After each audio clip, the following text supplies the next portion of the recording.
spoken to Keffe, what have your exchanges have been like? I've had great conversations with him. Very short. All our conversations have been short, but I don't really know him that well. We've had short conversations. I actually wanted to interview him. Right. I wanted to interview him. This is before he ever even did an interview. Before any of the interviews that he did came out, I wanted to interview him. And also, that was another condition that I had with ITSAGTV. Before I read the book, I said, yeah, I'll write it, but he's going to do his first interview with me. Sure, no problem, no problem. But then when I never did it, I never wrote the thing. Right. He ended up doing an interview elsewhere. And another thing, he wanted money. And I've never paid money to any interview subject in the history of me doing this, because and the way I look at it is it's unethical to pay someone for an interview, because now all the words that are coming out of their mouth is slightly tainted when you're doing a documentary style interview. That's just something that I learned many years ago, and I stuck with it. Now, if people want to pay, more power to you. And I don't have any problem with someone like Keffe D asking for money. Ask all you want. You got to go to where you think you can get it, but I will never pay it. And then even Reggie Wright was setting it up for me to do an interview with him at another point, and I never did it. I just didn't feel like paying him. And I don't even know if he's charged. I've seen him pop up on a couple other interviews. I don't know if he's still charging. But look, when you come out with a book and you're an author, you're supposed to do all the rounds. This is promotion for your book. This is helping you get the word out there. So you charging people to help promote your book at the same time, which is bizarre. You know what?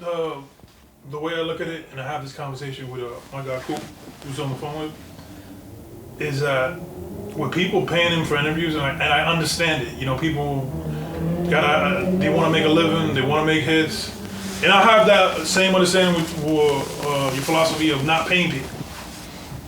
But it seems now like a circus. Pac is dead. Now this guy Keffe is like a celebrity. He's got his book and he's out here doing interviews. And I wouldn't be surprised if people out there or the Pac community, the Pac fans, stop Keffe in the street and ask for a picture.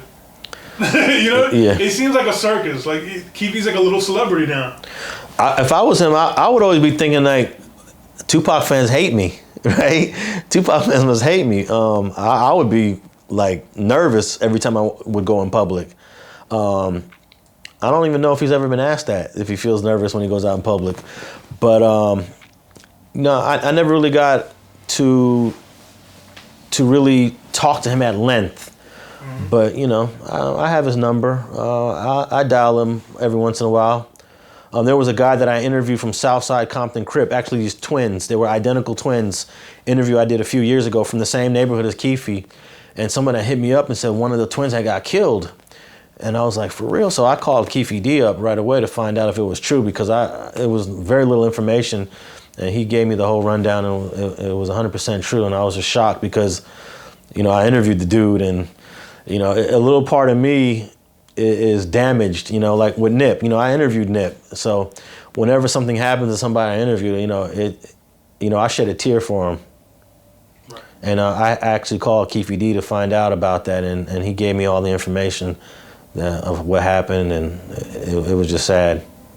Keffe lives in Vegas now, right? Yeah. Isn't that crazy? Well, a lot of people from LA are in Vegas now, from LA, Compton, Long Beach, they're all in Vegas. Yeah, but he's in, I know he's in their backyard. He did the murder. He's yeah. around like nothing. Hey. That's why I say like the whole thing is like a big joke, like a circus. Look, Nevada doesn't want to do nothing about that. Can you imagine Nevada prosecuting that case? They what Nevada cares about is their casinos. That's it. But at least close it. You know what I mean? They don't even want to close it. Right. It doesn't even make sense for them to close it. What, have a trial? Have all this publicity? People are going to be watching the news. When people watch Las Vegas news, they want to know about casinos and making money. They don't want to hear about murders and trials. Vegas stays far away from that. So I think Keffe D knows the Las Vegas authorities are never going to do anything. They would have done it already. Right. Orlando Anderson, what do you think? What do you think about him? Straight gangster. The first thing I think about is Glasses Malone's song that came out, right. Tupac Must Die. I think he took a little bit too much flack for that song, but he was saying it from the perspective of Orlando Anderson. Right. If someone puts hands on you and then you see them later, if you're a gangster, you're gonna retaliate. So basically what Glasses was saying, Tupac must die, is basically the cycle of violence of retaliation that goes on in our communities. You hit me, I'm gonna come back and hit you. You stab me, I'm gonna come back and stab you. You shoot me, I'm gonna come back and shoot you. It's the cycle of retaliation, and that's all he was talking about. First thing I think about when you said Orlando Anderson, I thought Glasses Malone, Tupac must die.